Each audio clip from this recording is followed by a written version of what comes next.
Hi, this weekend I watched A Complete Unknown, James Mangold's biopic of the early years of Bob Dylan.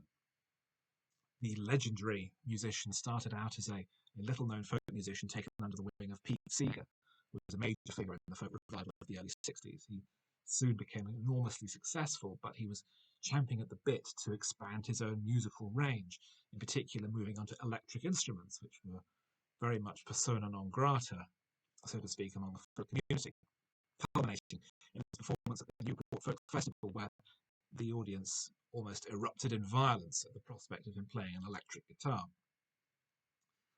This film has been very highly praised. Dylan is a unique figure in popular culture, but it left me almost completely cold. Um, the film, I was talking the other day with someone about Jesus films about the life of Christ, and how so many of them are preaching to the converted. They all take it as read that the audience is of the faithful and is Christian. And an exception is The Last Temptation of Christ, which tries to go into why this story matters, why this has captured the hearts and minds of billions of people. And as a result, it's the best film ever made about the life of Christ.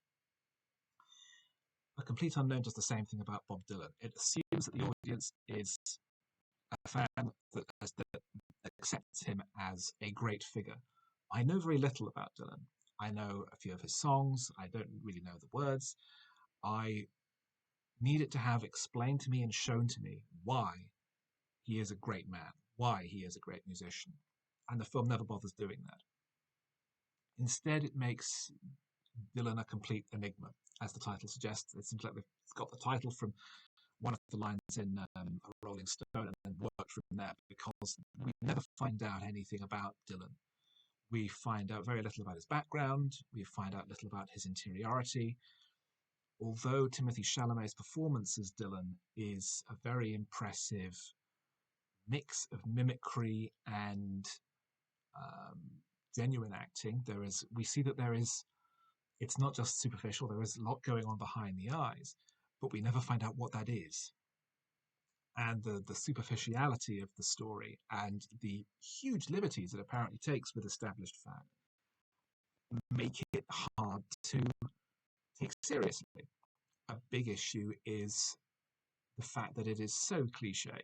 Mangold previously directed Walk the Line, similar biopic about Johnny Cash, and Cash actually appears as a character here. At one point late in the movie, he gives Dylan a pep talk about performing on stage, and I couldn't help but remember the scene in Ed Wood, where that director meets Orson Welles in a bar, and Welles gives him a pep talk.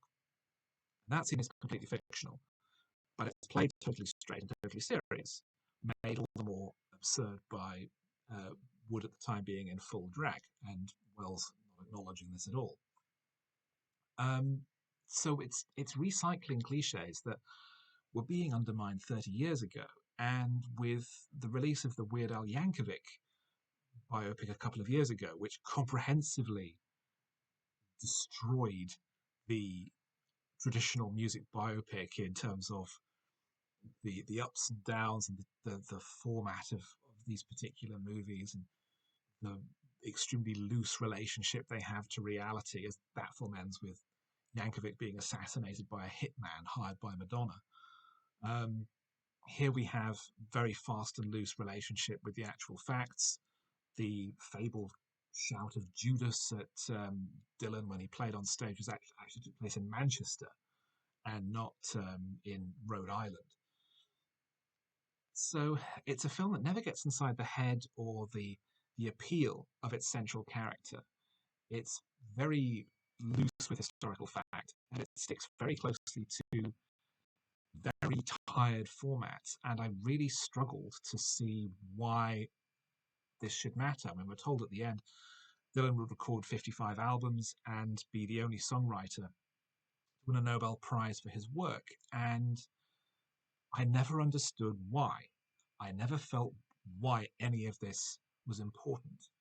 And I think after this and Indiana Jones and the Dial of Destiny, James Mangold has comprehensively wasted all the goodwill he'd accumulated from Logan.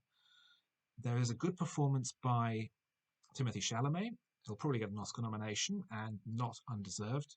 Edward Norton as Pete Seeger feels like a trendy teacher, always in his jumper and getting down with the kids and wearing what appears to be a prosthetic forehead that makes him look like a character from This Island Earth.